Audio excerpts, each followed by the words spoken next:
Hello and welcome to Cinebuck Presents, where I give my $2 instead of my 2 cents. As a franchise, Kung Fu Panda has become one of the most successful to ever come from DreamWorks Animation. So much so that it had spawned at least 3 television spin-offs.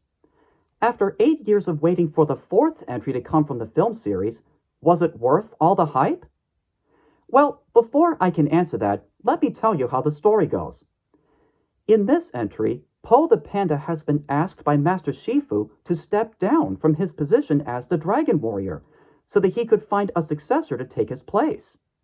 While that's going on, we learn about a new villain known as the Chameleon, a female shapeshifter who could physically imitate anyone, living or dead. Her plan is to steal the kung fu skills from all the villains in the spirit realm.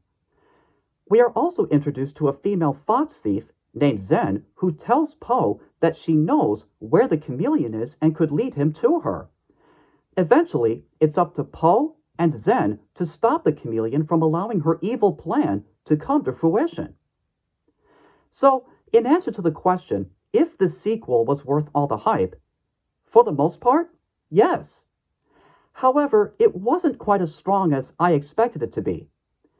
One would think that in the 8 years between the 3rd and 4th entries, there would have been plenty of time for the filmmakers to flesh out both the story and the characters in an attempt for the sequel to one-up itself from the other entries.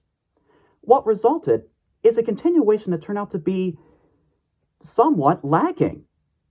Maybe it's because there was some difficulty for the sequel to possibly one-up itself during the development stage.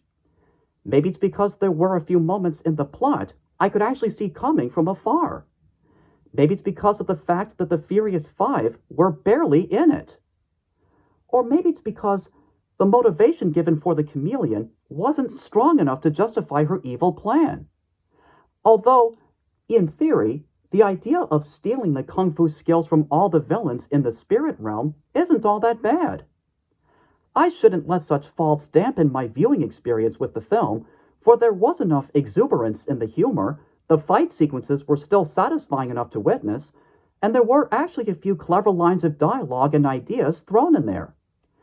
This long-awaited sequel might not have been able to offer anything truly epic or poignant compared to the other entries, but overall, it managed to provide enough solid entertainment from start to finish. And that's good enough for me.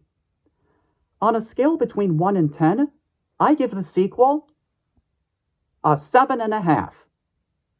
This is Renton Whitetail having given his $2 and signing off. See you next time. Take care.